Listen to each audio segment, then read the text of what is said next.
Here we are, people. Yes, big up, big up, big up, and welcome, welcome, welcome, my Reds family out there. And even if you're not a Red and you're just visiting, welcome to you as well as guests to the house here that we have built, and it is the Liverpool 12th Man Show. So welcome in. Before we debate systems and selections, I want to ground tonight into what Liverpool means to me, at least. It means community it means community when the form dips. It means standards when the noise spikes. And it makes us all recognize it even more because it means grace when former players return wearing different colors. This week, we hold all three in both hands. We have Trent Alexander's return with Real Madrid, a badly needed league win over Villa, which has helped build us up somewhat, and a Champions League night that will test our resolve, our reserve, and will test everything that we have to beat an incredibly talented team in Real Madrid. Because football, as much as our temperament, it'll test our temperament more as much as our taste towards football. Let's put it that way. Tonight isn't a rage bait style session. I'm not going to put it that way. It's a standards check. We're going to be honest. We're going to be fair, and we're going to be Liverpool about it. I think that's the best way. Liverpool FC about it. So be firm when it's earned. Also generous when it's deserved, and absolutely relentless. Let's go like a Jurgen Jurgen style counter press. Put it that way. That's what we're gonna do. Hopefully now a slot style press. Hopefully we can keep that up. So we'll see. Absolutely relentless for the next 90 minutes. Let's get it in.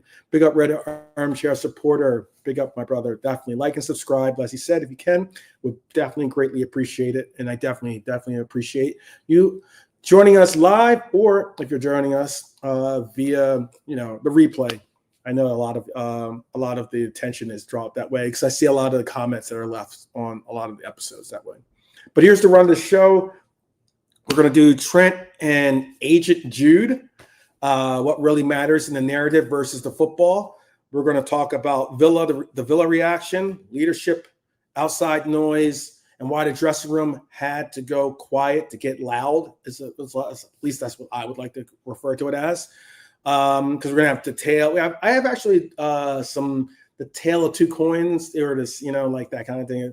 Tale of two cities, what you want to call it that. But more like we're going to have reaction from our captain, and then we're going to have our reaction from our current captain to a former legend, or a former captain who is a legend, always a legend. We'll have Van Dijk now, we'll have Gerrard then, and then maybe even Slot's immediate future. We'll do Liverpool versus Real Madrid preview. Obviously, we'll show where we can look to see them being a threat on the pitch. Selection logic. Hopefully we can figure out what Arnie's going to do with the selections and what wins it for us, breaking it down. Definitely broke down a lot of different preview breakdowns that I've seen and studied to try to get this best collated for you. And then also we're going to do predictions and probables. We'll do realistic scenarios, how we secure points in tiny margins. And then we'll do if we do get a panel, or at least if I think Lee might join us. I'm not sure. Certainly, if he does, we'll be blessed. We had JK on earlier, but he had to go. We were supposed to go live at 9:00, but JK and I were talking backstage, and we ended up watching. The time's just flying by. Next thing you know, I'm like, I got to go live, and he had to go. So all the same, big up to JK, by the way.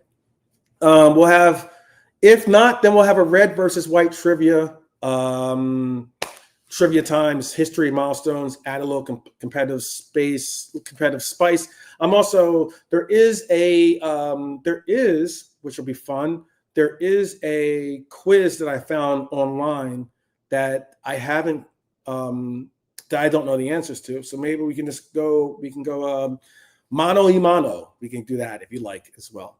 I have a couple of questions that I created, and then I have a couple of questions that are on a website that we can go and do mano y mano style trivia time. But big up to everyone, big up, and we can start this. So maybe you're brewing the tea like Lee does, like Scouse Lee does, and or maybe you're just chilling at work, or if you're listening to this on your trip in the car, wherever you're enjoying this. Big up to each and every one of you. Let's keep the chat respectful and let's get to work here.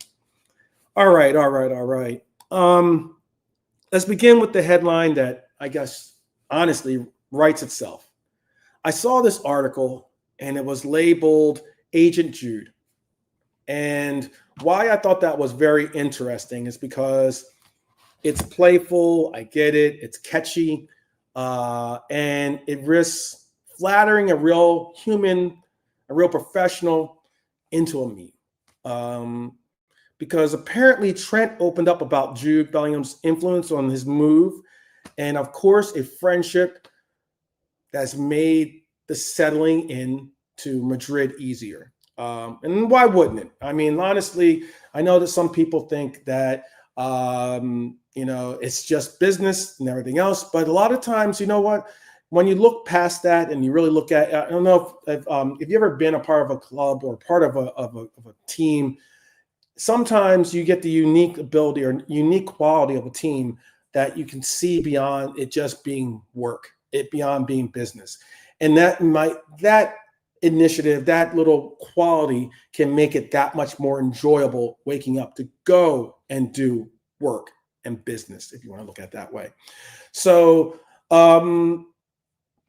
I saw it as the part that matters, at least for us, is what doesn't get the clicks. And that's a player navigating injury, a player that's trying to find form in a tactical re-education from what he used to do here at Liverpool and what he's doing in Real Madrid. He's in a league that's, I think, slower in tempo, but higher in technical demands. Those are Trent's words, by the way, not just mine before you start saying, no, La Liga's this and Premier League's that. Those are Trent's words, okay? And they sound like a footballer who's been dropped into La Liga's positional puzzles after a decade of Premier League chaos. And I think the nuances of it all is, if you want to go La Liga versus Premier League, at least, Trent says it's less transitional. He says it's less physical, more technical. He says something about how that changes what you ask of your fullbacks. In Spain, the right back isn't asked to plug 50 meters of open grass on every turnover. He's asked to solve zones, receive under pressure, rebalance in rest defense, support structures that bait rather than blitz, which is what we all recognize as being an attribute that we used to utilize under the great Jurgen Klopp.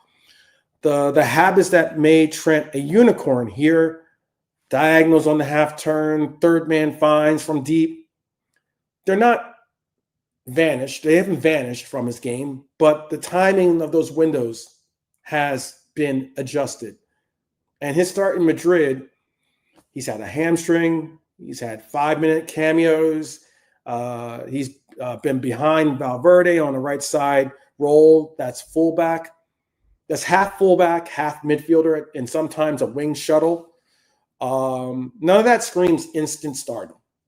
The way that he's able to be that dynamic player for us is not the case in Madrid. It screams he's got an adaptation period to learning how to become a Blanco. Lead squads don't hand anyone an automatic jersey, I guess you could say, somewhat, meaning like a starting squad player, at least. We can be fierce with, you can definitely see that. I don't think anyone should be that in that case. But the return to Anfield, he says he won't celebrate. He says it'll be good. He won't celebrate in a sense if he scores a goal. That's my point. It's going to be a good return home. He said respect cuts both ways, which it does. It does. I'm asking us, yes, the entire Anfield crowd there to set the tone. Absolutely boo the badge if you must. I think that I'm not one that's all about the whole like there's got to be kumbaya as you start the game, and it's got to be all hugs and it takes the intensity level down, and your focus may be off a little bit of what it is, which is that opponent across the pitch from you is got to be judged and looked at as the enemy for that 90 minutes. If you want to be friends afterwards, fantastic. But during that 90 minutes, you've got to look at that person as not wanting to give you an ounce of or an inch of space. And that's how I look at it. So boo the badge if you must. I would hope that you don't boo the boy or boo the young man. I should say he's not a boy, a young man. He wore a crest and he lived our story. You know, we can be fierce without being small, I think. I know that some of us want to do that. It's going to take a lot to fight against doing it. On the Agent Jude part, which is what I spoke on earlier, friendships influence moves. Let's be honest. Friendships absolutely influence moves. And of course, this one did. Real Madrid don't sign on vibes. They sign on data. They sign on projection. They sign on whether a player can live in May. What careers are defined. Where and when careers are defined. So Jude would vouch for Trent, the man, being that he had just moved to Madrid. The sporting director, I'm sure, signed off on Trent, the footballer. Both things can be true. And because we keep it football here, you know, Madrid's right side usage under Alonso, if you break it down, the channel often toggles between a wide overload and a midfield lock. If Valverde's at right back, he underlaps. If Trent starts, Madrid invert him or sling him in as a deep quarterback, which we did quite a bit towards the end of Jurgen Klopp's era. That alters Bellingham's receiving lanes, obviously, but between the lines, but Mbappe's starting distances off the left shoulder. It's not celebrity chemistry or chess, if you want to put it that way. Celebrity chess, I say, it's not celebrity chemistry, but it's geometry in essence. Big up Hylor, by the way. Big up Hylor. And Liverpool's task if Trent plays, and that's a big question mark if Trent plays. Don't make this about him. That's what Liverpool's task is about. Don't make this an opportunity for him to have a platform to shine. Make it about that channel. Turn the right side, pin the fullback line with arm width, force their interior 8 to defend diagonally. If you do that, you ask questions on their rest defense where they're down to the bare minimum because of injury. So I'm looking forward to this little bit of a coming home for the player, despite the fact that there are some of us that are very much upset that still upset that he's left us. I don't know how you feel about it, but it is definitely interesting how it's going to unfold. There was something else that I wanted to talk about too, and that was with Villa, the Villa win. Liverpool obviously got a 2-0 win over Aston Villa. And a sentence we needed to say for morale as much as math, 3 points. We won a football match the Liverpool way, got a clean sheet, controlled the game, had our moments. That's all we want. We wanted 3 points, and we got 3 points. Virgil spoke on this. He said it was absolutely ridiculous. Some of the takes that were given, the outside noise that was there present for going into this game, even some of the noise that continued after the game. A lot of it was just was divisive, but he emphasized us sticking together. And that was something that I really wanted to see happen. This is leadership in 2025. Let me just repeat that for some of my content creators out there, Mr. Bold, and some of the others that don't understand or not understand, but have a different perception of what leadership is. Let me say this: Virgil showed some real leadership, And this is what leadership is in 2025. It's calm outside, demanding inside. You don't have to love every quote. You don't have to hear them. You don't have to hear the message to know that it's being spoken in the locker room. It's being communicated. There can be three truths to this. The team heard the noise, and I think they did. I think players live online too. Don't get it twisted. Their family, their friends, they have other, like, I have friends. I have I have former clients that played professionally and or are playing professionally. The danger is they know what is being said, and danger isn't criticism; it's doom spiral. Constant. It's great to be constructive with your criticism. It's great to be actively critiquing people and doing the things that need to be done and having conversations. But some of it goes way too far, and some can be very disgusting. Let's just be honest, because it takes it to a new level.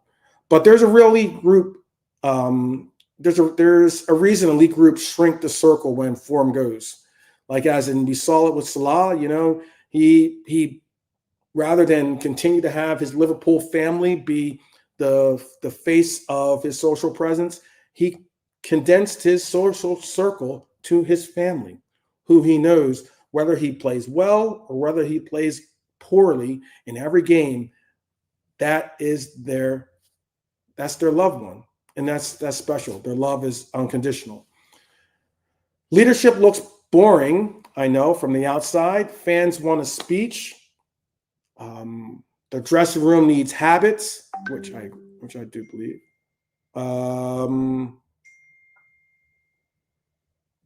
And there's a reason elite groups.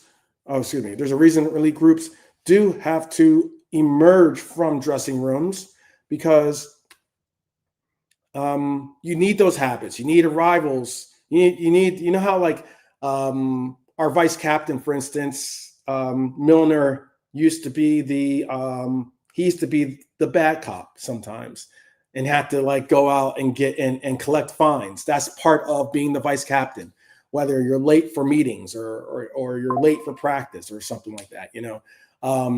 If you're not on time, then you get fined, and it's a collection on it.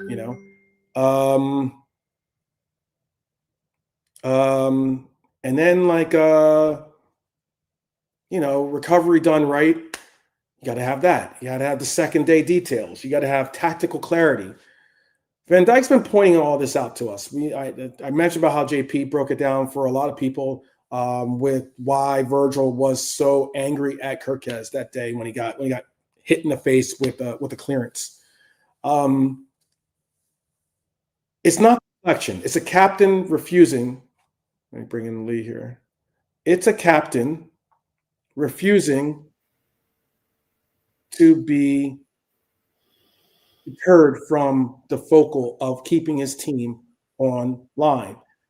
And I don't mean online cyberly. I mean online with the focal point of getting silverware, of winning games, of playing well in games. It's not deflection. It's a captain refusing to let standards become the storyline.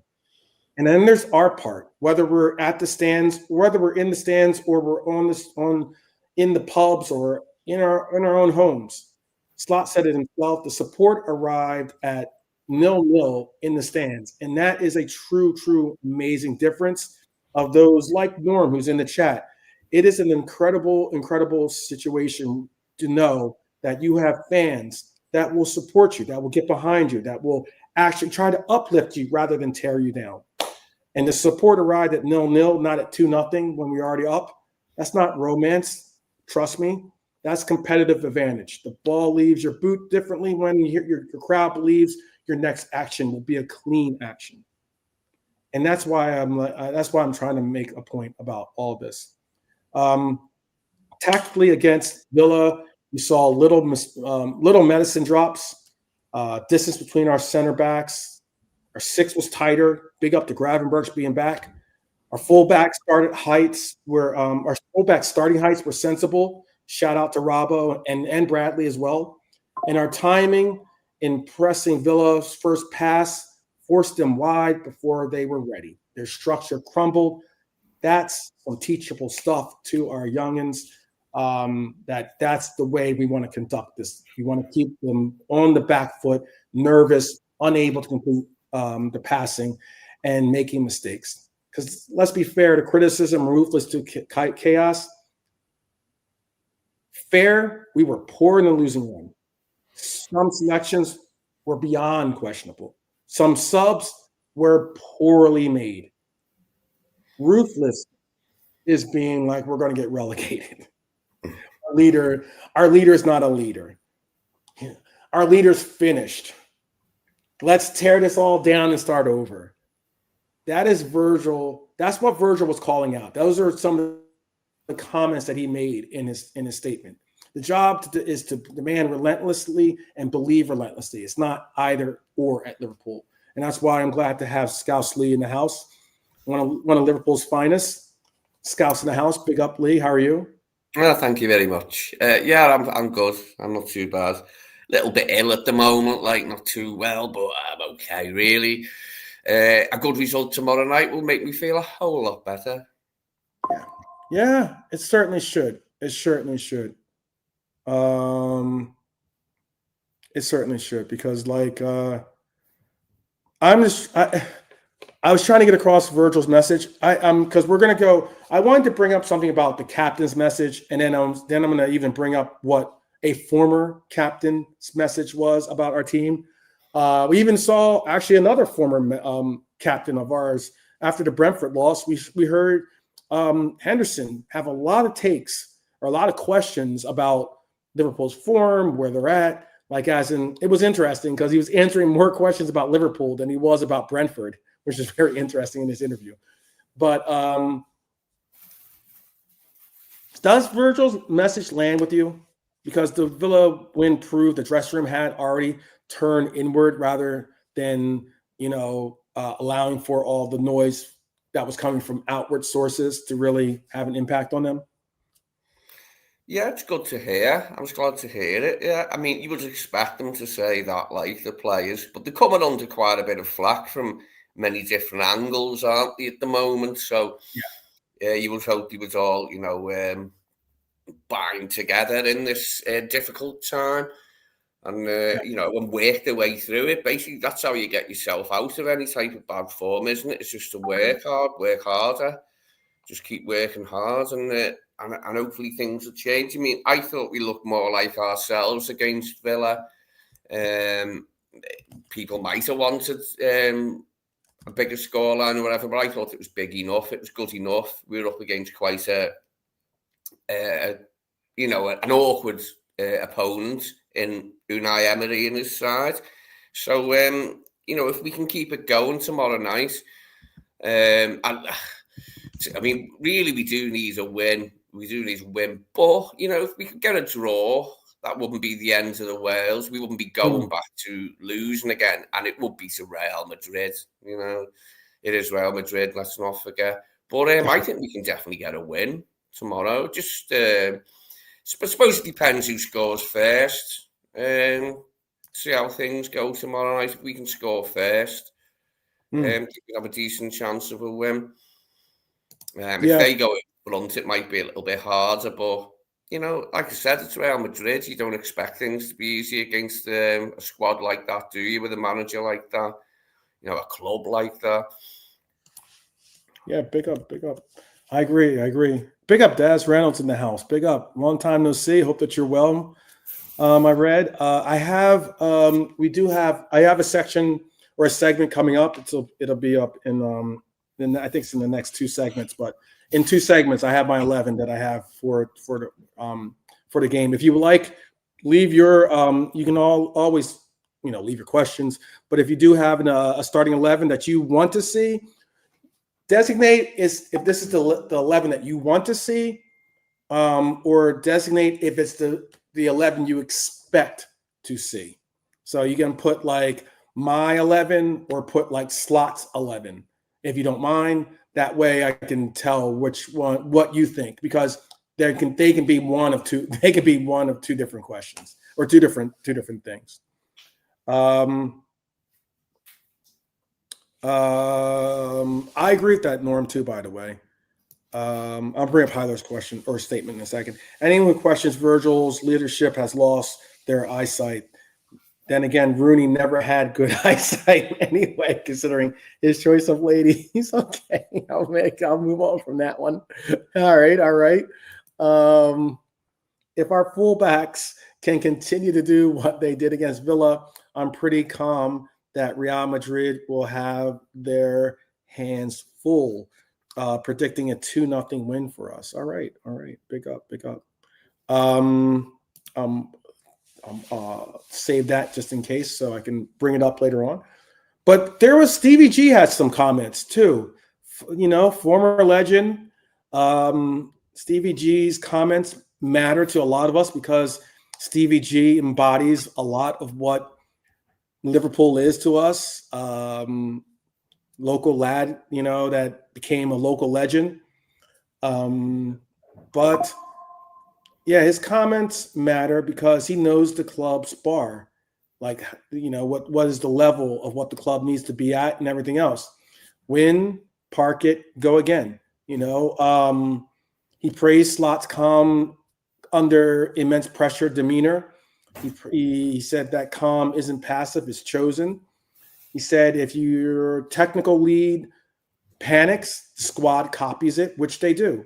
If your leader is someone that shows uncertainty or shows that he's scared, in essence, for lack of a better word, you're going to find that your soldiers are going to do the same. But Slot's last few weeks were a management exam, not just a tactics quiz. They were in a management exam. So the messaging: never flinched into victimhood, acknowledged problems without feeding narratives. Selective recalibration, nudged the 11 towards cohesion, stop experimenting in 3 places at once. Utilize delegation. He said backroom usage for set piece prep and rest defense adjustments. Look tighter against Villa. These are at least some things that Stevie G recognized. And let's address a little bit of the creator culture without naming names, because I'm trying to do my best without adding to the toxicity here in our community. I try to address it. I'm trying to be the light bringer, I guess. But we do ruthlessness. We are ruthless about detail. Someone in the ecosystem runs on outrage. That's their brand. Okay, we get it. Our brand on this channel is football arguments that survive the rewatch. There's a way to be scathing about a transition defense while respecting the human that is on the other side of your message. Basically, Stevie G was taking on what he called the keyboard warriors, as he put it. I mean, he was basically saying Gerrard framed the rhythm of Liverpool as pressure returns in 48 hours versus Real Madrid. That's this club. You win, you breathe, and immediately your lungs are asked for more. And I'm going to ask you this. Has Slot earned the benefit of the next selection with the Villa performance? If you know what I mean, has he, or does the team, or has a team, the players that are really making a presence, that are really doing the job, should they be the ones that kind of pick themselves for it, in essence? And let me further try to explain that to you, Lee. What I mean by that is, there are players that we've had that are in form or finding form and should play. And then there are players that we have on this team that aren't necessarily in form. They might be trying to find form, but they are certainly big names on the back of the kits. What do you think? No, I think Arnie's earned the right to pick whoever he wants. If it isn't who the fans want, that's neither here nor there, really. He's the manager, and it's his job to do that, isn't it? He's got enough credit in the bank still with me to be able to pick the players that he wants. And if that means Wirtz doesn't start, that means Wirtz doesn't start. I mean, look, I want Wirtz to start eventually and get into the team and blend into the team. But the results are the thing first and foremost. We've got to get the results right. And then once the results are right, he'll have a better chance of blending in. And ditto with any of the other new players. It's much easier to settle into a team that's playing well and getting results than there is a team that isn't playing well and isn't getting results. So yeah, I think Arnie's earned the right to pick whatever side he wants for the Madrid match, and then again for the Man City game, which I'm sure he will. Okay. I mean, I guess I was asking that because, like, this game is huge. Let's not even get it twisted. I mean, it's huge because it's two of the biggest clubs in Europe. It's possibly the biggest club. It depends. I know that depends on what part of Spain you throw your hat under. But it's Real Madrid. I know Barcelona fans will say different, but Real Madrid is one of the the biggest teams in Spain, one of the biggest teams in the world. Liverpool's one of the biggest teams in England, one of the biggest teams in the world as well. So now we get to familiarity with that friend or foe, however you look at them. So let's translate all the noise into a plan you can hold in your head during the match, or maybe, conduct conversation with your friend at the bar or at your friend's home or family's home when you try to break it all down, because it's interesting what's been going on in Madrid. I don't know what's up with Vinny, to be honest with you. It's a unique situation with one of the best players in the world, because we have some left-sided chaos. Let's be honest. Mbappe plays there sometimes. Sometimes it's Vinny. They'll stretch your right channel, then attack the half space between fullback and your right center half. Our solution: 2-on-3 defending that cheats the lane, not the man. This means our 6 has to shade early. Our right center back takes body shape to the inside shoulder of the player, and our right back has to delay rather than dive into some of the defensive engagements. But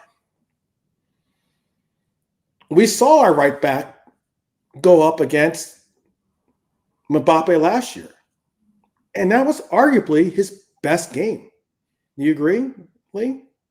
Yeah, he was brilliant that night, wasn't he? So it should be interesting. Are you worried about Bradley on having to repeat his that brilliance that he had before, or do you think that he's capable of locking it down against one of the best players in the world right now, who is in incredible form?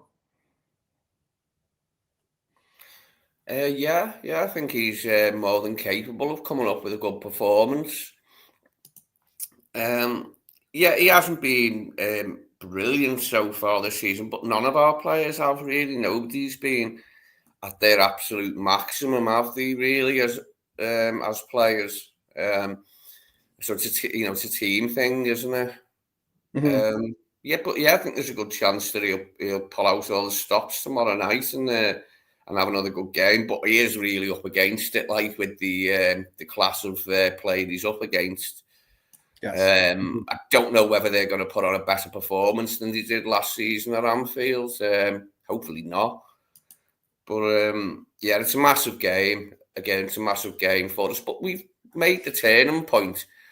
It can be said we also made the turning point against Frankfurt and then never follows it up with another good performance. But beating Villa, hopefully that's a turning point for us now. Mm-hmm. Yeah. Yeah, in terms of performance, in terms of performance, anyway. I don't know if I've already said that Villa isn't a turning point in the sense of It's not, oh, Liverpool are back to me. I think, if anything, Liverpool are at least on the right street, if you want to put, you know what I mean? Mm.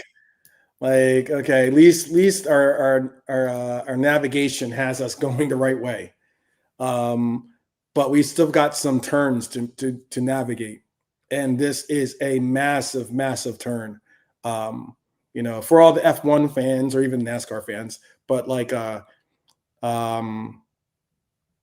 you've got those S turns and you've got those wicked turns that you have to take on. This is going to be one of those for us, and that's going to be a serious situation because we're going to have to deal with Jude. Talked about Agent Jude earlier. He's become an elite part of Real Madrid. He's become someone that they really, really rely on when it comes to basically, conducting their offense, conducting their schemes that they put out there. And our set piece wobbles. Madrid have conceded off of second phases. They are not the best at defending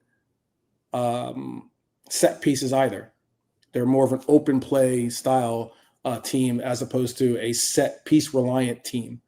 So that should be our green light in this game. I'd like to see us be able to conduct some things that we saw against Frankfurt on our set pieces, especially from our corners, and really get some heads going in the right direction to win some of these aerial duels and maybe connect on one or two pieces to get us some goals that way. First 15 minutes, I think this is at least my imperative. And tell me if you disagree. These are my 3 imperatives that I have for this game. First 15 minutes has to be an honest presentation of Liverpool football. Madrid often test teams' bravery early. We must hit one complete pattern under pressure. We have to build on the left side. We have to be able to bounce inside if we need to. We need to switch fields, like by going to the right if we necessarily have to. I think that is an imperative. Fifth, we must not concede a goal in that first 15 minutes. I think that could set the tempo and the tone for the game. I think transitions with care is my second. They want a broken game. If they smell fear, that's the reason why I don't want to show too much respect. I know there's a lot of people out there.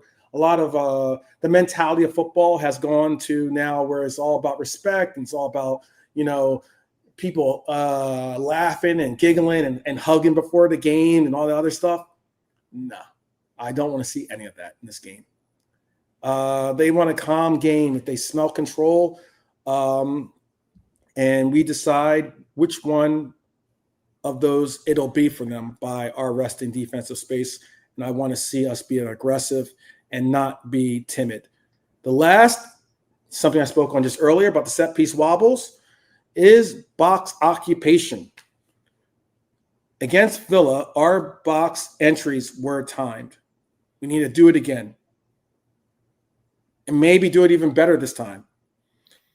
Wide players in the last line, 10 arriving late, opposite 8 on the cutback zone maybe, or something along those lines. Courtois has to handle the first save as opposed to allowing for his defenders to really get involved and take care of the business themselves. We must create a second shot off. If we are not going to connect with our big guys, meaning Virgil or Ibu, off that first direct entry, we need to connect on that second shot. We need to start utilizing some of the characteristics we've seen other teams rely on. What are some? Do you have any imperatives, or do you think that those imperatives are consistent with your own? Yeah, I would say that. Yeah, we've got to keep it tight early doors, make sure we don't concede early, and give them encouragement. Because if you give Real Madrid encouragement, It could be the end. Could be M for you, like in terms of that game. So yeah, we've got to keep it tight early doors, and hopefully we can get in front. We can nudge ourselves in front one way or the other and take it from there. But yeah, I do think you're right that we need to keep it tight early doors, because the run of bad form we've been in, a couple of results notwithstanding, it could be a tough night for us, if we let them get in front early. Yeah. But it's easier said than done to keep them out. They've got so many great players in all positions that it's easier said than done. But I do think we can do that. I think it's something we can do. Yeah, it is. It is very true. All right. Well, then let's get into some predictions and probables real quick, because I'm glad you're with me, Lee. We might have Fozzie be joining us shortly, or possibly. If it isn't, then there is a quiz that I haven't done, by the way, that we can do together, or we can go, or we could go. We can do it as a group as well. It doesn't matter. And then I have a couple of trivia questions for you. Just a few. It's like 3 or 4 that I know the answers to. Okay. But there is a website I saw. They had a quiz, and it was an interesting quiz. That was a pretty cool one. So we get into that in a bit. But before we do, let's get into predictions and probables.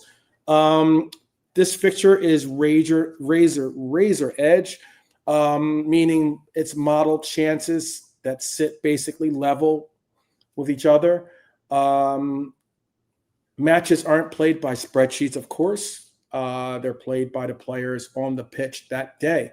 So that those patterns that they repeat under fatigue are going to bring out either glory or defeat for us. And that's the thing. But here are 3 scenarios. And I have 3 scenarios of how we could either win, draw, or lose. What's your prediction for this game? Now, I'll before I give my breakdown, what's your predictions for this game? When it comes, I'll go for the 2-0, same as last season. Okay, that's big. Get another clean sheet would be fantastic, especially get a clean sheet against Real Madrid. Would be fantastic. Okay, all right. Worst case scenario, I see 2-1 loss to Madrid. We chase too early. Our distance is open. Their counters hit. We still create enough, but Courtois steals the moment. He plays on his head like he did against us in that Champions League final, for instance. The lesson would be about patience, not personnel in that one. We could end up getting scenario B, which is a 1-1 draw. We control most phases, but can't find that second action in the box. Madrid equalizes through individual quality.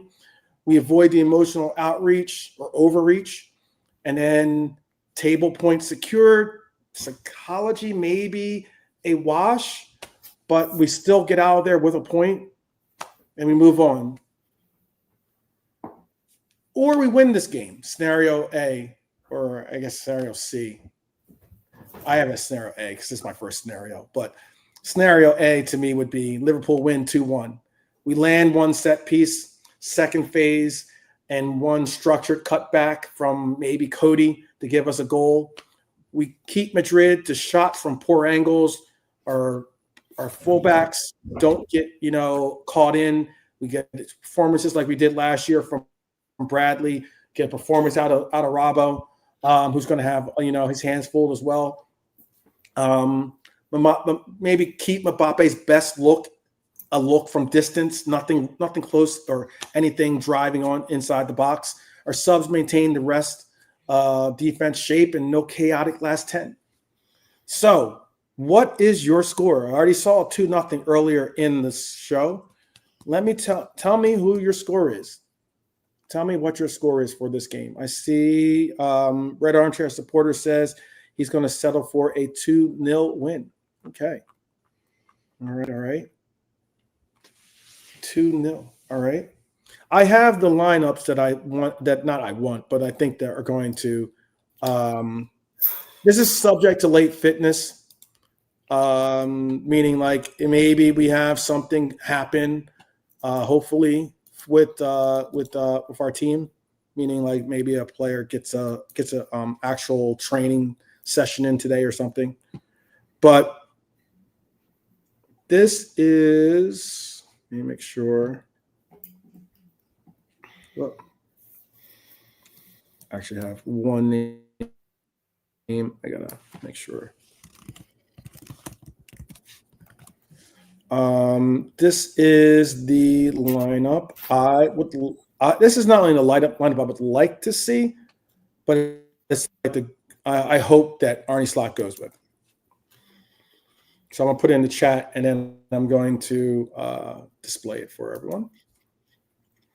I've got Maradashvili, obviously because Ali's still unavailable. I've got Bradley because Frimpong's unavailable. I'm not about playing Dominic Szoboszlai in the right back. I think that's a silly concept to kind of get behind. And we're going to need Gomez, so I'm not going to start Gomez, despite the fact that that we went the other direction towards the end of the game.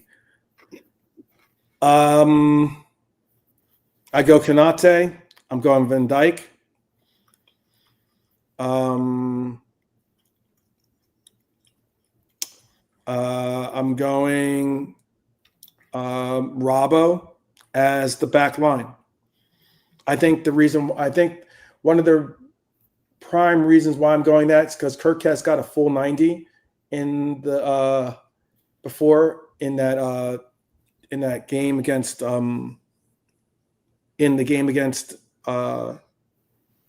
Crystal Palace, and also because I just think that Robbo is a good choice in playing in this one because he's just got the calm and the right demeanor and knows what this level of a game means. I then have Dominic Szoboszlai. I have McAllister in. Now, I think that I did put McAllister in there. I think that Gravenberch's going to start because I did just see him take the press conference. Normally, when you see someone involved in the press conference, chances are they are going to be a starter. We can now see how much it means to be a starter or how much of a difference Gravenberch makes. So I did have McAllister in that original. I meant to put Gravenberch, sorry. So I have Szoboszlai, Gravenberch, and then I have Cody Hakpo, and I have Florian Wirtz starting this game. I have Salah on the right, and I have Eke Tike starting as well. I don't want to see Dominic in the right back as much as I don't want to see Florian Wirtz on the left wing.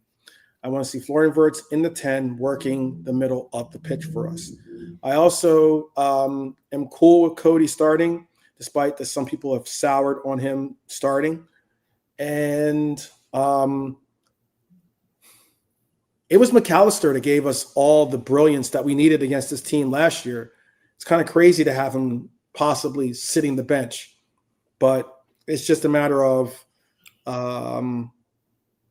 can only have 11 on the pitch. So even though I did say McAllister, I'm gonna backtrack and make it Gravenberch in McAllister's situation or place. What's your starting lineup? For me, I'd go the same back line. Mama, Bradley, Konate, Virgil, Robbo. Midfields, I'd go Gravenberch, McAllister and Szoboszlai. And up front, I'd go for Gakpo, Ekitike and Salah. That means Florian starting on the bench. But I don't mind doing that if it gets us the result. Okay. I understand what you're saying. I just think that I think Florian Wirtz is going to be a difference. I did say I would do a segment on Florian Wirtz today, so I did put together I put in a section of our conversation about him. I just think it's very important for him to play and not play because Florian Wirtz is one of those players is not really like you don't get the same return out of him as a sub that you do with him being a starter. Some players are just like that, where like you can get a good run out of them. They get warmed up, they get like involved into the game, they get the rhythm. But if you try to bring them on as a sub, sometimes they just don't. It takes a while for them to get their motor humming, I guess, or running. This is the lineup. This is the lineup I have for. This is the lineup I think they're going to go with against us.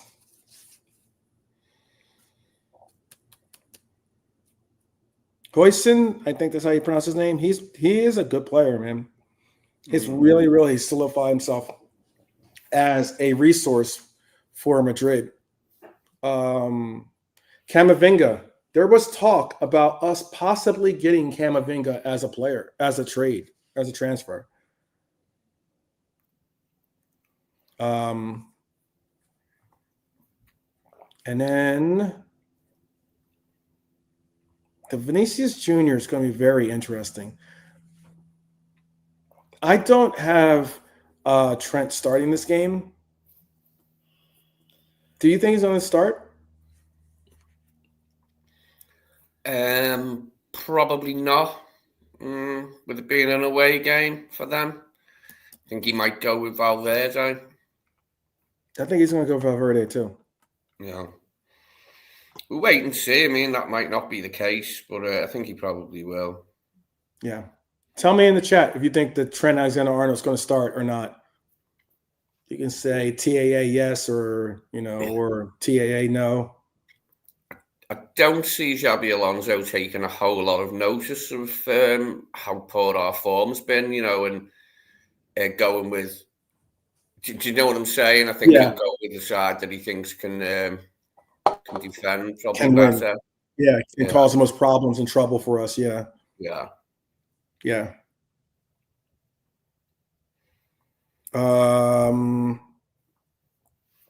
Let's see.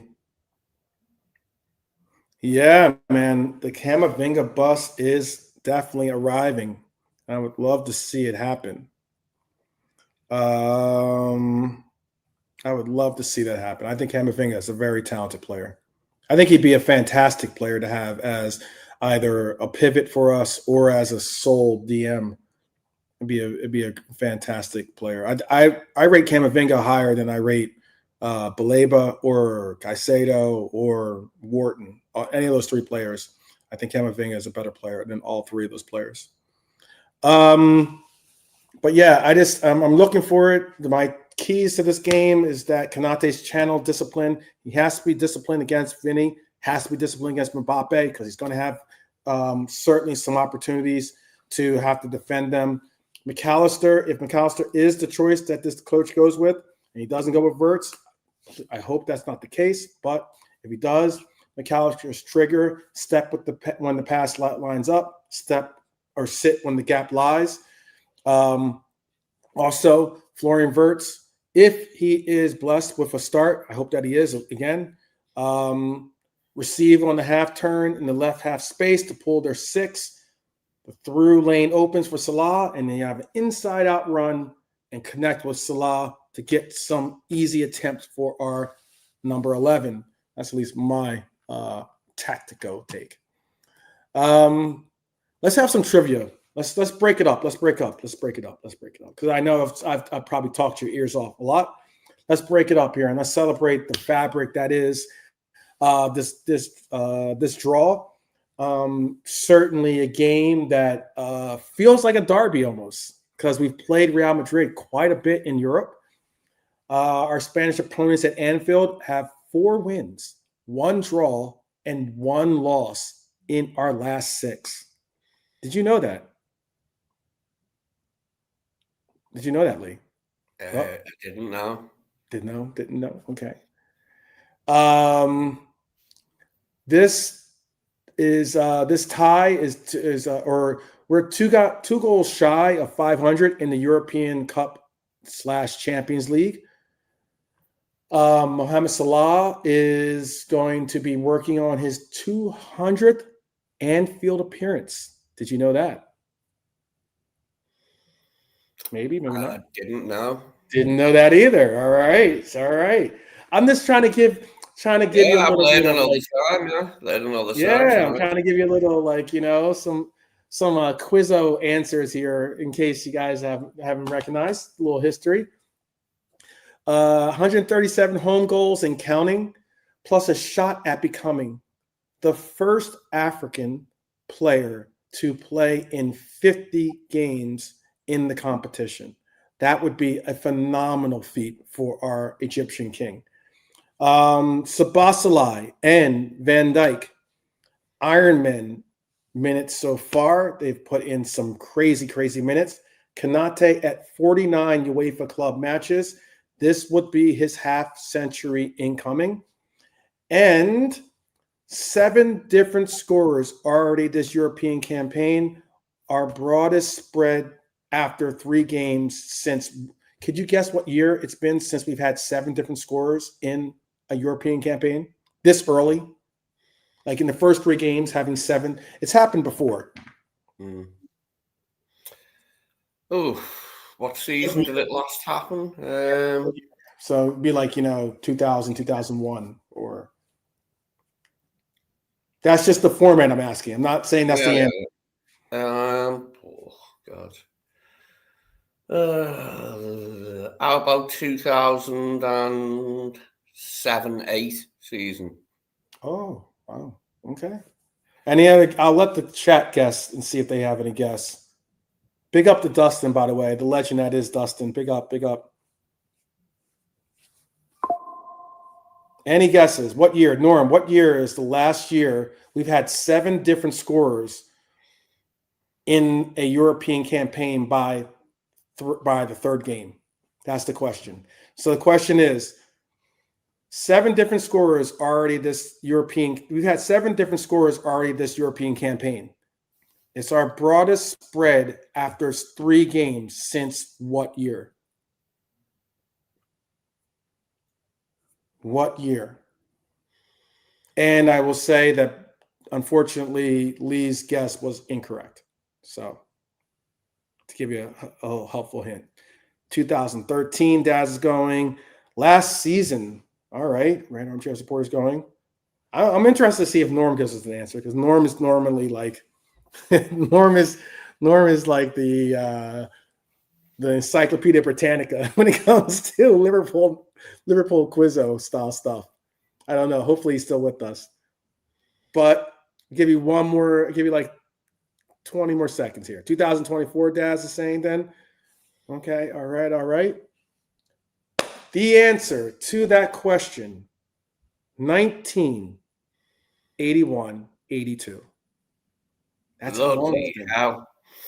That's a long old time ago, isn't it? Long time ago. Long time ago.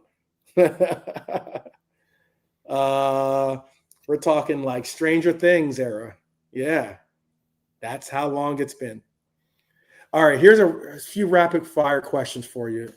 All right, you ready for these? Lee? And chat, you can play along too. You ready for them? Okay. Let's see. I'm trying to think of a good answer for you here. Liverpool have met Real Madrid in 3 finals. Can you name the 3 finals that we met them in?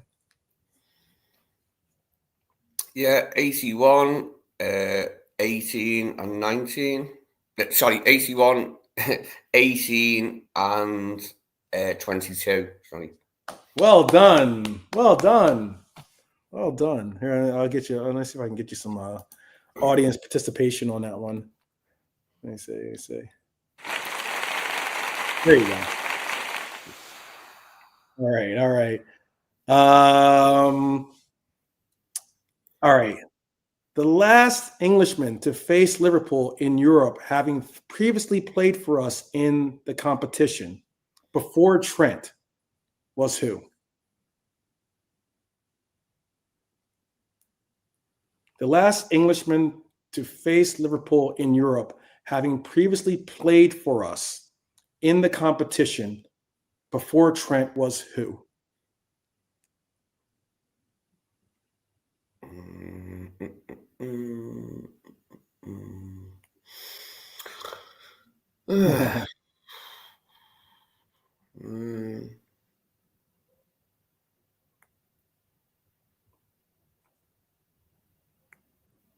Englishman, too, by the way. Englishman.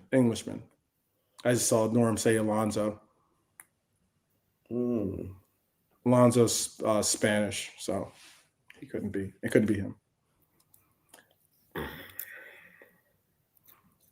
I'll repeat one more time. The last Englishman to face Liverpool in Europe, having previously played for us in the competition before Trent, was who?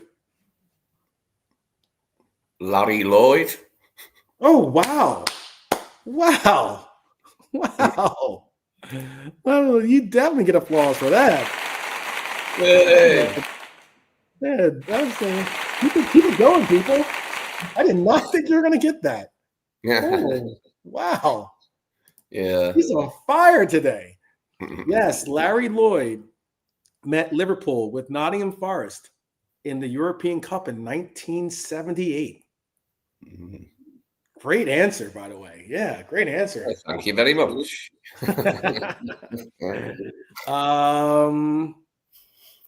Okay, so let me think of what it is. All right, so I'm gonna bring up this here. We can play, we can do this together here. Let me make this a little bigger for us as well. All right, so this is, I'm gonna start this over too. This is a let me bring up this as well. This is basically a quiz that I saw on there. It's like a UEFA quiz, and it's basically asking Liverpool versus Real Madrid. Do you remember the footballers who played for these teams? So you have to guess whether they have played for Liverpool, Real Madrid, both, or neither. Okay, that's the questions. Okay. Unfortunately, no, that was not it. That was not the answer. Let's see. All right, so I'm going to bring this up. I'm going to bring this up for us. And that's the quiz. So we can, you want to go with this solo, or do you want to go with this? Do you want to play together as a team here? I'll play with as a team if you want. Okay. All right. So I'm going to. It's got a timer on it, so I'm gonna start it again.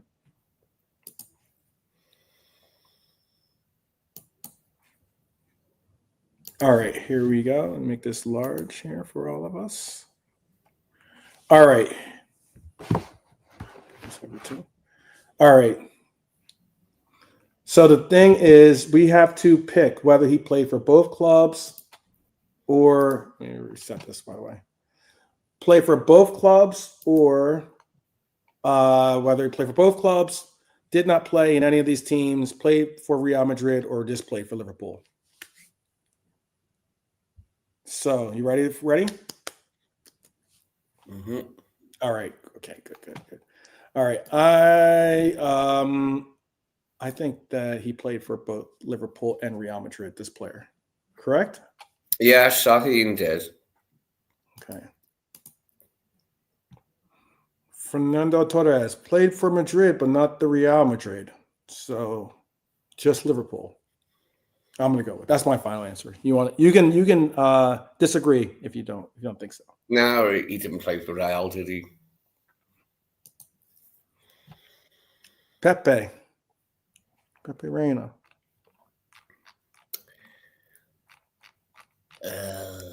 I'd say yes. Oh no, sorry, no for Pepe.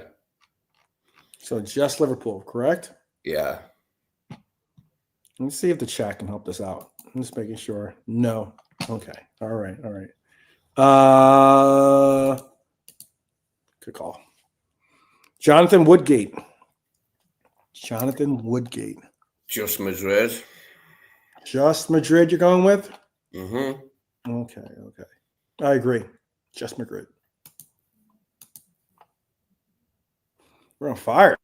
Michael Owen, both teams, unfortunately. Correct? You agree? Mm-hmm. All right. Albino. He did not play for Real Madrid. He only played for the Reds. Mm-hmm. Yeah, just Liverpool. Oh, wait a minute. That had it as Fabinho played for both clubs? Didn't know that. Wait a minute. When did Fabinho play for Real Madrid? Never to my knowledge, but I could be wrong. No, I know. Please tell us if that's weird. I don't know. He hasn't played in Spain. Never mind I Real Madrid. don't think he's ever played in Spain. Did he play I don't know. That's weird. All right. You know, I don't think they don't give us an actual reasoning behind it. Give us the facts. Right. Yeah. We're going to have to put a question mark on that one. I don't remember that one, but apparently got one wrong. All right. We move on. Rafael Alcantara. He's commonly, this player, I think the reason why it's in this form is to kind of trip you up a little bit here. This is Rafinha. That's his real name. Yeah, he didn't play for us. He didn't that much. Yeah, he's only played for Barcelona. He has never played for Real Madrid. So that's did not play for any of these clubs. Mr. Emery Chan. How about him? I think he's only a Liverpool player. He's never played for Real Madrid, has he? Not that I know of. I think it's just Liverpool. Okay. Gundogan has. I don't think he's never played for Real Madrid. He played for Barcelona. He's another one that I don't know of playing for either club. Yeah.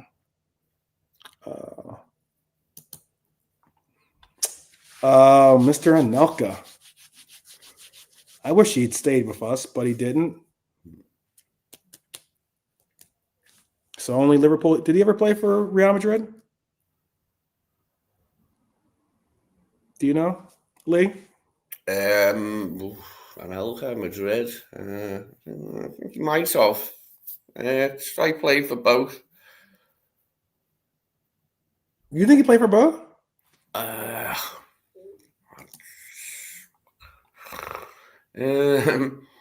Maybe he did. I'll go with play for both.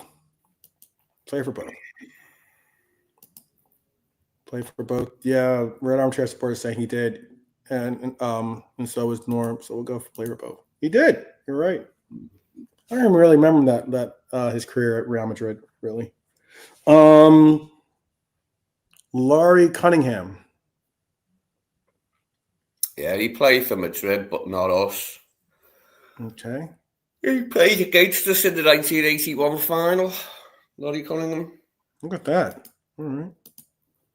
Bingo. All right. Obviously, legend. Yeah, just us, isn't it? Unless he was a youth player.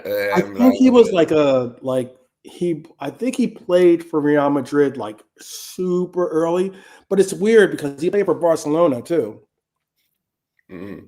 And I know he plays for Barcelona because he's a studio exec, or not studio exec, a studio pundit, and he always has in his background Liverpool kit, and he'll have a Barcelona kit too sometimes. Everyone's saying just us. Dad says us. Pool. Red Armchair Supporter says Liverpool. Norm says us. You're just saying us too, right? Yeah. I'm going to make an executive decision. I'm going to say, I'm going to get this. If I get it wrong, it's all on me, people. It's all on me. Oh, was all on me. You're totally right. I thought he played with Real Madrid early in his career, like super, super early, like for like a youth team or something like that. But I guess I was wrong. That's on me, people. That's on me. That's totally on me. All right, let's get this going again. How about for the keep here? Yeah, I think Gerrard played for both. I think he did go to Madrid, didn't he? Play for both, right? Mm-hmm. Okay. Antonio Nunez. Yeah, played for both, yeah. Play for both, right?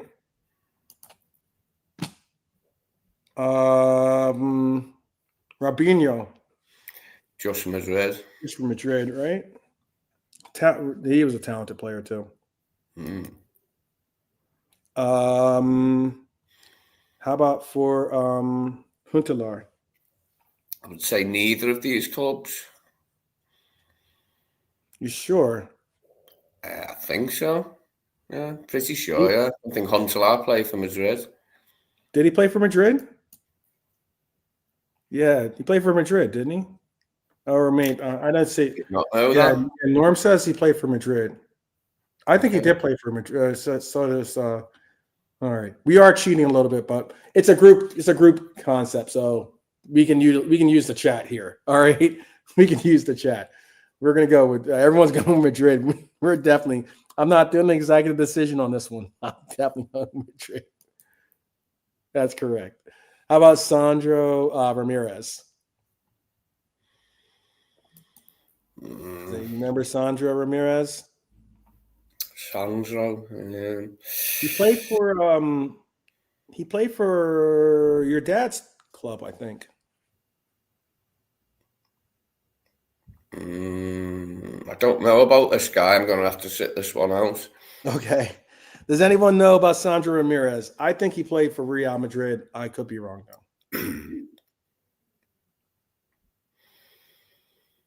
Madrid, is he Chelsea one? He's the one that I think this Sandro Ramirez is the guy who played for Everton, played for Barcelona, and I think he played for Real Madrid too. What are we going with? Madrid. I think Madrid's the safe call. I'm gonna say Madrid. Okay. Nope. Played for neither. Did not play in any of these clubs. All right. Obviously, we know Xabi Alonso's both. That's not a hard one. And since someone was asking about this player earlier, this is the easy one as well. Play for both. All right. Literally, we got 17 out of 19. I'm going to tell you that was on me for thinking that that's on me. I'll just put it that way. That's definitely on me. I thought that he did play for them, and he obviously did not. So that one's on me. All good. That was a cool little quiz, though. That's a cool little quiz. I don't think I have any more. I have like other questions, but I don't think I have any more for you.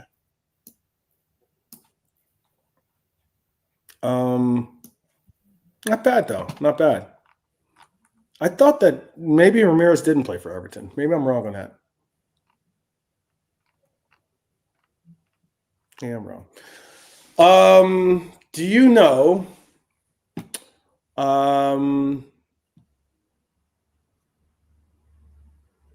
Do you know who was the first Liverpool gaffer to win 3 European Cups for Liverpool? Bob Paisley. That's correct. That's correct. So it was for that win over Real Madrid.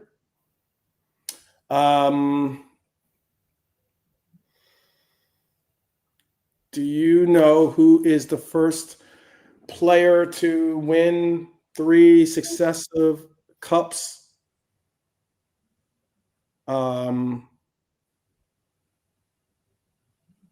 as a manager for Real Madrid?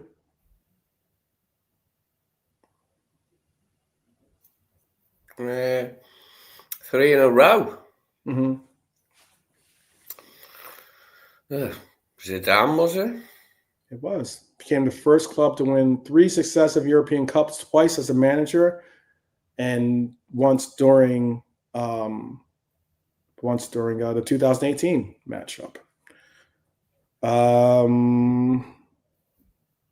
Yeah, fun stuff. Oh, look at that. Yo. Big up. Uncle Rod's in the house. Big up. I think that's all I have in here. I wanted to, there is one other part that I did want to do. I thought I included it, but I didn't. I wanted to end the show with one quick session. And that is on this guy right here that wears the number 7 kit. He's on the far left of the screen here. It was very interesting because there was 3 different takes. That this is a little special segment that I wanted to put together because I got asked about Florian yesterday. And this show with this one because I wanted to dedicate this whole episode to our number 7 who plays our 10 role on this team. And I wanted to talk about 2 sides of the Wirtz coin. You have Alonso's perception of what Florian Wirtz has and what he offers. You have Arne Slot's vision of what Florian Wirtz can offer. Then you have Didi Hammond's version of what he believes Florian Wirtz is all about. Didi is an interesting individual. But tonight we're dedicating a full segment to a player I've backed from day one, a player I still believe will find his way into this tournament and lead Liverpool to Champions League glory. His name is Florian Wirtz, and this is the story of belief, balance, and bias. I believe 3 sides of the same coin. Let's start where it all began. With a man who knows Wirtz better than anyone, Xabi Alonso, the former Liverpool maestro turned Real Madrid boss, didn't mince words this week. He said he has no doubts that Wirtz will succeed at Liverpool, calling him a really special player. Remember, Alonso and Wirtz left Leverkusen together in essence. Alonso was to replace, obviously, Ancelotti at Madrid, Wirtz to start a new era at Anfield. 2 careers intertwined by trust. Alonso even admitted that Wirtz was probably one of the reasons he is where he's at now. That's not a quote. That's a tribute, by the way, to the guy who's gotten a lot of flack.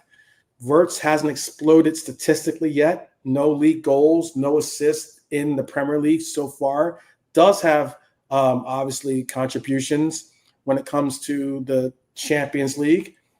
Good to see Emmy's here because this is another reason why I brought this segment together. But Alonso's message is simple. Greatness takes time. He's seen it. He's lived it. And if Xabi Alonso, a Champions League winner, a man who built Leverkusen's title side around Wirtz, tells you to stay patient, I think we should listen. Then you flip the coin. And now this is where Slot's faith in Wirtz is present because he believes he'll find his goals. Because when you look at it, the man managing him now, Arne Slot, has said ahead of Liverpool's clash with Real Madrid, Slot silenced the noise with calm authority. He defended Wirtz, praised his adaptation, and most importantly, predicted, quote, his goals will come. And let's be honest, Wirtz's start hasn't matched the hype. We can all honestly, and no bias, no agendas. We can all agree on that. 3 assists, 2 in Europe, 1 in the Community Shield, but not the Premier League impact some wanted overnight. It is the impact that a lot of fans, rival fans at least, have been wanting to see. But yet Slot reminded everyone, Wirtz has already started 8 to 11 matches this season. He's had huge minutes for a 22-year-old, finding his rhythm in a league that chews up newcomers. Slot said this quote plainly. He said, the Premier League is a bit more intense. He's had his impact, but has been unlucky with the end product. And that's not meaning him. It's not really focusing on his goal production, meaning like him getting goals himself. More so his supporting cast around him and their end product hasn't necessarily been all on the level that we needed it to be. And then he even made a comparison to Ryan Gravenberch, which was very interesting. He said last season Ryan took time to adapt from Bayern Munich, but once he did, he became pivotal. Slot believes Wirtz will get there even faster than Ryan did.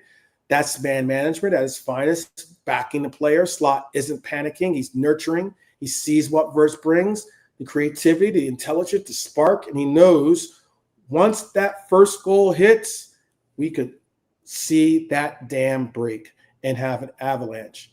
Now, what I wanted to also address was DD's comments, and that is he made these comments saying then, because there's the other side where we get the noise, and I just think that sometimes DD Hammond is sometimes he reacts like a fan and less like a former player that knows the ups and downs of football. But this was his take. The former Liverpool midfielder turned pundit decided to float the idea that Florian Wirtz could go on loan to Real Madrid in January. That's what he is floating out there. He said, a loan for our £116 million signing after 10 games. That's his take. Sometimes I don't know what or how to react to some of these takes. This was his exact quote, if you don't believe me. He said, I wouldn't rule anything out. Alonso has asked Madrid to keep an eye on him. That's what he said. Here's the truth. Madrid keep an eye on everyone who is the talent level of Florian Wirtz. That's scouting, not scheming. But to twist that into it could happen is a narrative that belongs more in the clickbait corner of Twitter or X than serious football talk. I don't know if this counts as punditry and more like provocation because Wirtz doesn't need loan rumors. This is coming from a former Liverpool player too, by the way. He needs patient perspective, and Liverpool fans should see this for what it is. Another example of ex-players sometimes weaponizing their old badge for attention. Is that how you would look at this, Lee? Yeah. I don't know what the hell he's talking about, to be honest. Well, bollocks, that, isn't it? Like sending him out on loan to Real Madrid of all clubs. I know. I mean, I suppose it makes sense from the point of view that, like, Xabi used to manage him, but come on. Sending him on loan to Real Madrid. It's no. It's a little absurd, right? I don't know. Palpable nonsense. Yeah. Okay, I just want to make sure. Because, like, you can tell through Alonso's faith, Slot's leadership, and DD's noise, we see three different worlds, one rooted in belief, one built on trust and structure, and one powered by possibly, hey, just get my name out there. You know, like, I don't understand where that came from at all. Like, there's absolutely no way Florian Wirtz goes on loan. There's absolutely no way he goes on loan for one. There's no team that's going to take on his salary, much less the player, for the loan period. And it's just a weird one. It's just a super weird take. Really weird. But our number 7 stands at the intersection of all 3 of these takes. I'll say it again. He will find his way in this tournament.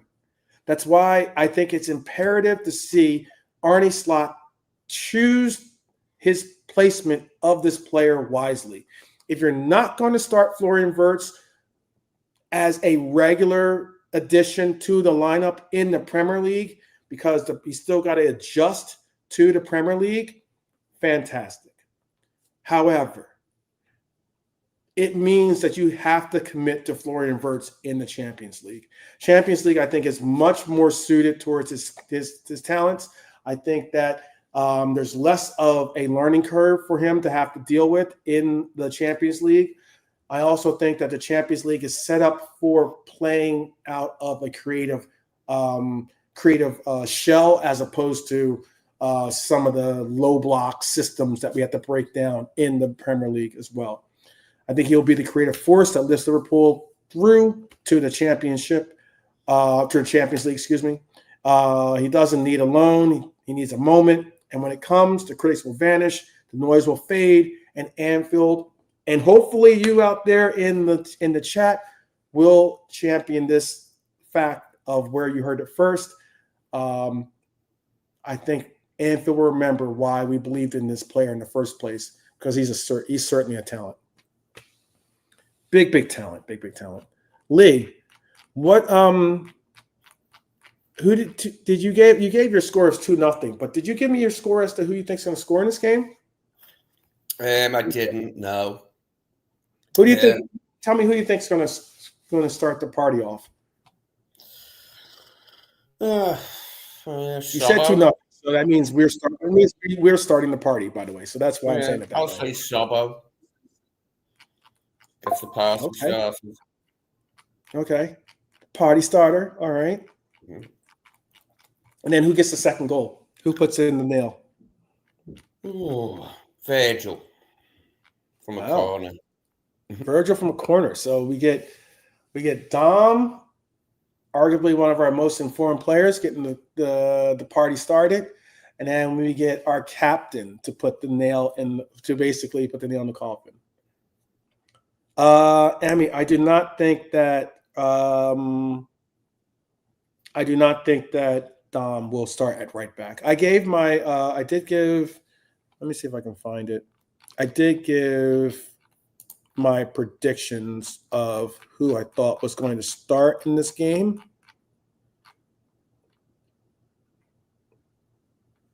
I might have missed up.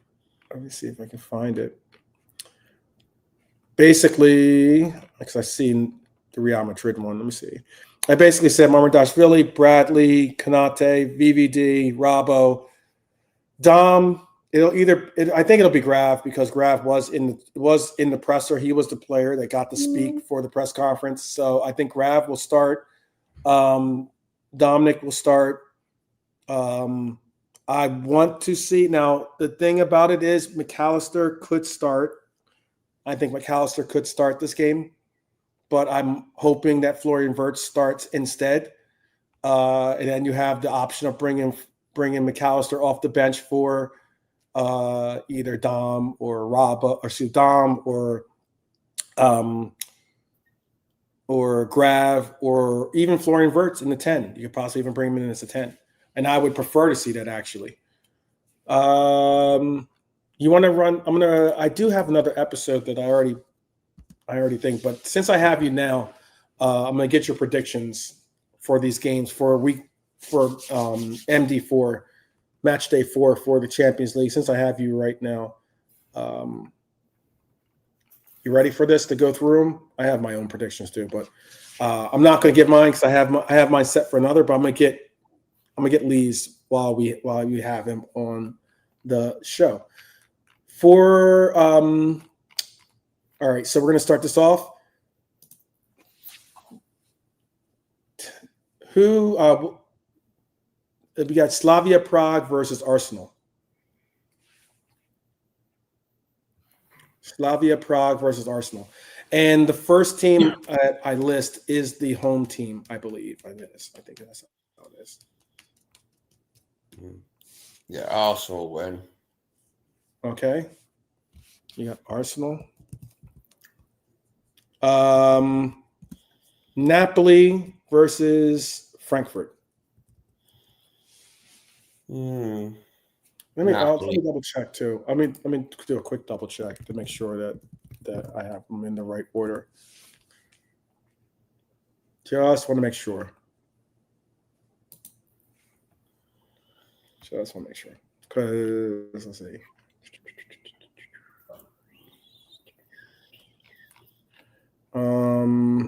Yes, I do. So it is. So Slavia Prague is home. Napoli is at home. So I just want to double check that, make sure. All right. So you have Napoli in that game. Mm-hmm. Atletico Madrid versus Union. USG. Pardon me, Atletico. Okay. All right. Sorry to be keeping you up here. I'll try to get through them as quick as possible. Spurs versus Copenhagen. Gotta be Spurs, that one. Spurs are at home, by the way. Spurs are at home. They're going through a lot of turmoil with their fan base, though. Right now, they are really, really hating. When are they not? When are Spurs not going through a lot of turmoil with the fan base? Very true. Very true.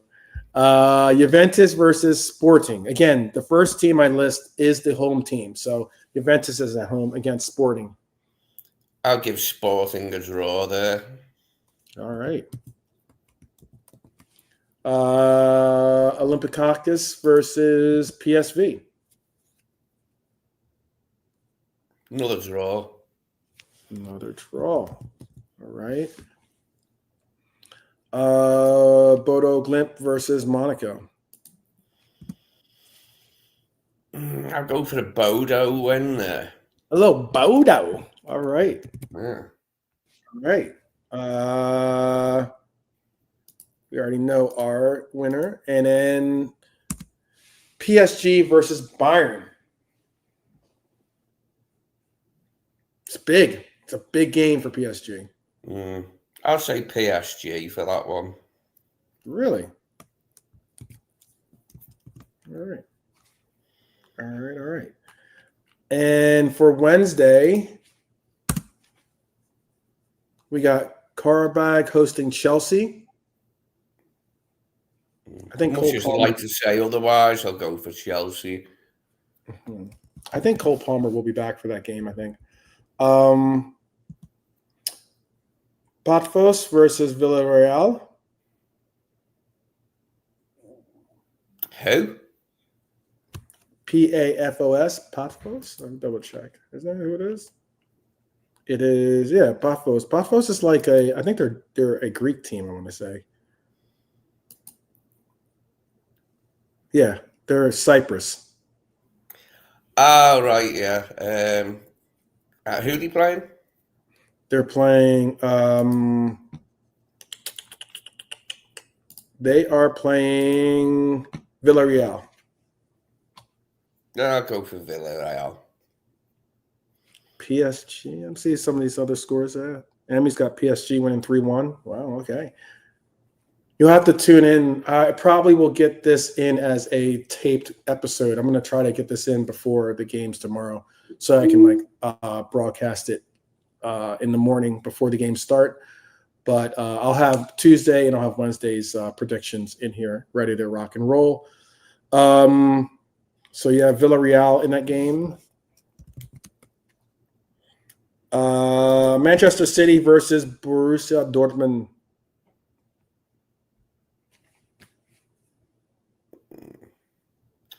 I'm going to say a draw. Wow. Really? Yeah, Why are you going to say a draw on that one? It's because you think they're not going to go stronger. You think Dortmund really has it like that? I just think Dortmund might sneak a draw, that's all. Okay. Not trying to influence you one way or the other, just wondering. Newcastle United will be going up against Athletic Club.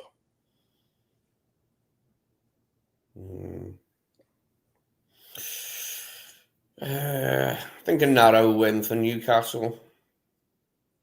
All right. Interesting. Very interesting. Newcastle obviously was suspect in their last match in the Prem, losing to West Ham 3-1, by the way. They lost 3-1 to West Ham. So it'd be a big, big game for them to bounce back. All right. So Ajax versus Galatasaray. Draw. Yeah, a lot of draws. All right. Benfica versus Leverkusen. Benfica. Okay.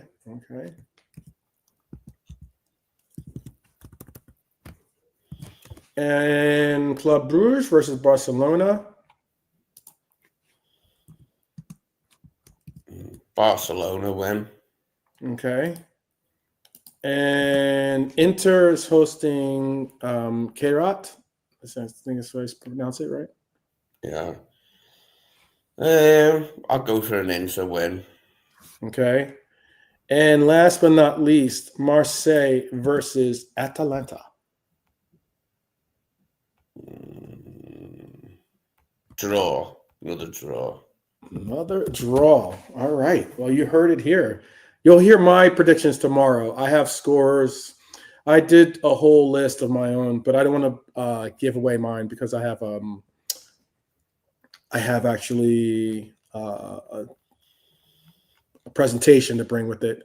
But I figured I wanted to get Lee's just in case he's unavailable tomorrow, and also just so we can see how it correlates with. Obviously, some of his choices aren't the choices I would have made, but hey, he's feeling it, people. So maybe he was on fire today with the trivia. So maybe he's fortunate enough to get some of these picks right.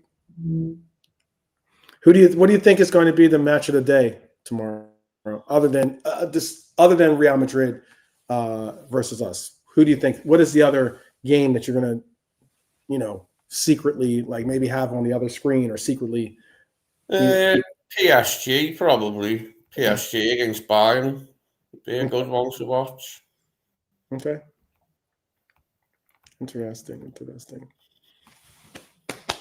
I'm kind of interested to see what happens in that Slavia Prague versus Arsenal. Not because I hate Arsenal. Not trying to show any bias like that. I think Arsenal is a fantastic side this year. But it's going to be interesting. It's going to be very interesting if Slavia Prague can really shut down Arsenal and make them play. So that should be interesting. My brother, what is it that you have on your mind? Do you have something you want to get out before we wrap up this episode and let the people do what they'd like to do on their Monday? Anything good? No, that's it. We covered it all, haven't we? Where are you going to watch the game? You're going to watch it at home? You're going to watch it at the pub? I'll have to go out for this one because it's on Champions League TNT, so I'll have to be going out tomorrow. Sadly. I wonder if they're going to have most likely, because now it's on TNT, maybe they'll have Stevie G covering this game. It'll be interesting. Because he's now a part of the TNT lineup.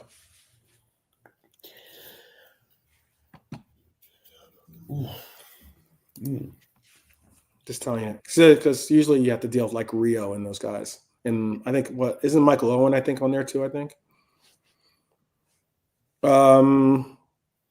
Quick question before we bounce out, Lee, would you take a draw and a must-win at Manchester City? Yes. Because I think we'll still be in the shake-up, like for the qualification in the Champions League. Whereas we really desperately need to win against City, don't we, to stay in the mix?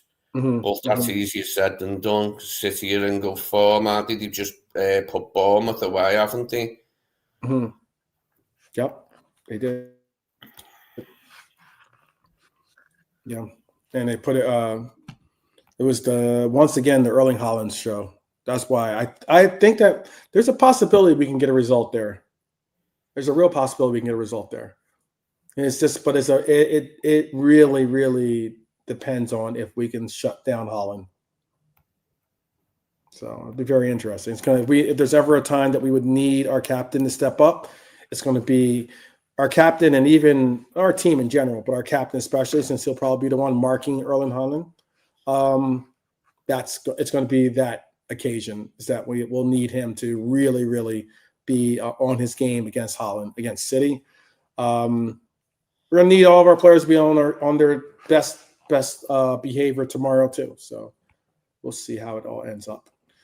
People, we're going to let you go. We've gone a little 10 minutes over in extra time for this episode, but we will be back tomorrow. I'm hopefully going to be able to get this set up tomorrow at my supporter pub.